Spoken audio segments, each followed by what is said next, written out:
In this video, I'm going to teach you how to use as much as. As I said at the beginning, as much as can be used in two very different ways depending on the context. And you're going to learn how to use both of these ways by the end of the video. So here we go with meaning number one. You can use as much as when you have two different things and you want to say that those two things are equal in amount or degree.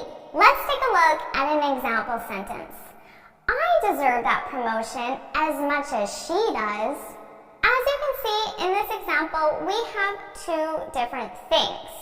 And we're talking about amount. The amount that I deserve the promotion, and what's the other amount?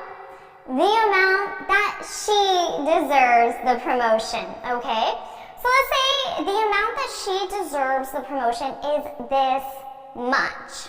Now, if I want to use as much as, remember, it's equal.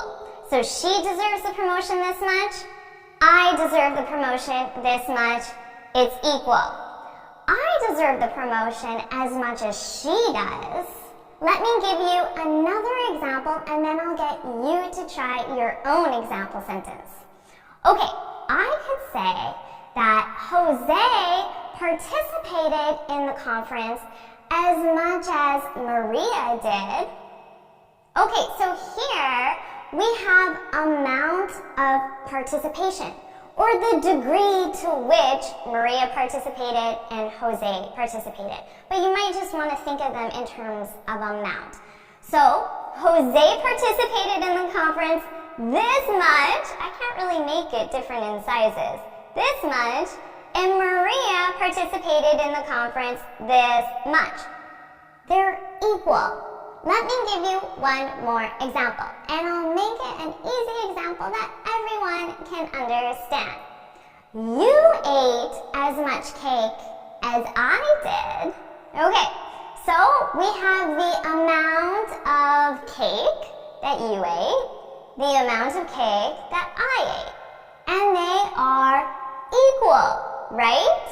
Now, look at the sentence structure. What do you notice that's a little bit different here? You ate as much cake as I did. So notice here I've added in the something. So ate is a verb, right? But if I want to specify ate what? If I want to add the something, look at the placement here. As much, something, as, okay? So that's when you're including a noun. And the purpose of that just would be to specify ate what. I could leave out cake. I can leave that something out and I could simply say, I ate as much as you did. Now, the only difference here is that I'm specifying cake, right? But if cake is on the table, it's obvious based on context that we're talking about cake.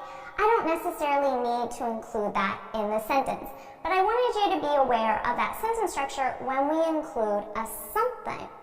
So now you know how to use the first meaning of as much as. And remember, we have two things, and they are equal in amount or degree. So now it's your turn to practice. I want you to think of an example using as much as, and put your example in the comments. I think you can have a lot of fun thinking of an example for this one. So put your example in the comments. Did you get it in the comments? Okay, great. Now let's move on to meaning number two. As much as in our second meaning, you can think of it more in terms of although, regardless of, or despite how much. That probably doesn't give you much information, does it? So as always, it's easier to just see this in an example. I could say, as much as I want to stay, I have to go. Notice here, as much as is at the very beginning of our sentence, okay? As much as I want to stay, I have to go. Now, you can think of this as although. Although I want to stay, I have to go. Now, what does this mean? Basically, we can think of them as two individual sentences. I want to stay, I have to go. Okay? Those are our two individual sentences. And then we're just combining them together using as much as at the very beginning. There's an easy way that this will make sense for you, and that's by using but. You're most likely familiar with but. It's one of the first transition words that students learn. So you can think of this as I want to stay, but I have to go. That could be one way that you combine these two sentences into one using the transition word but. Okay? And notice there's a contrast here.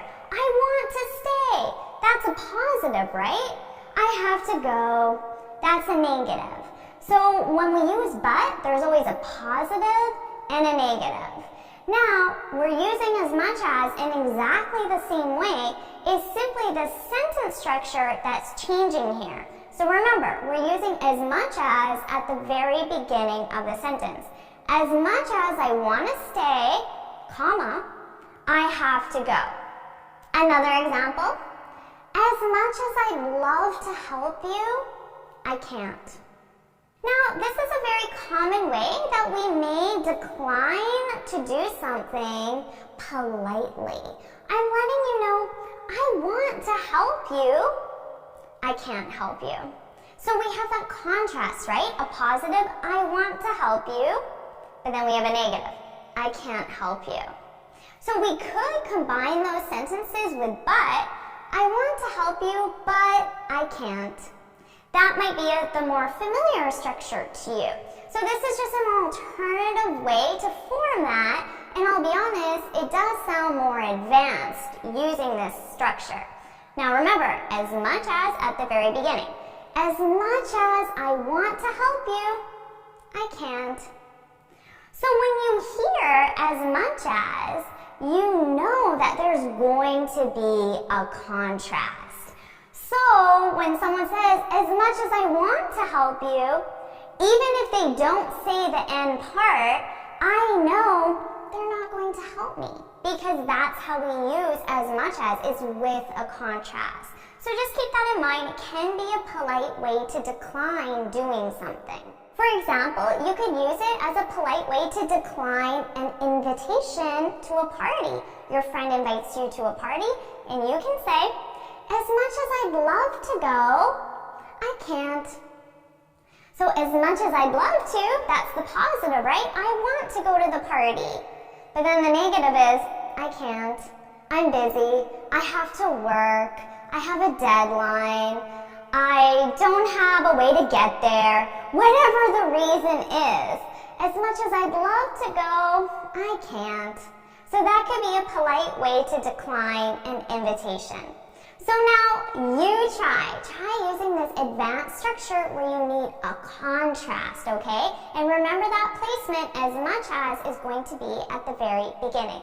So pause the video now if you need, think of your example, and then leave it in the comments. This is definitely an advanced structure that's going to make you sound very fluent and very advanced in English. So you need to practice this. And I'm really excited to read your example in the comments. So make sure you take the time to put your example in the comments so you remember how to use this structure. Alright, so now you know 2 different ways that you can use as much as on a daily basis in your vocabulary. Adding this to your vocabulary is really going to help you sound fluent and natural in English. That's awesome, right? If you found this video helpful, please hit the like button, share it with your friends, and of course, subscribe. Now before you go, make sure you head on over to my website, jforrestenglish.com, and download your free speaking guide. In this guide, I share 6 tips on how to speak English fluently and confidently.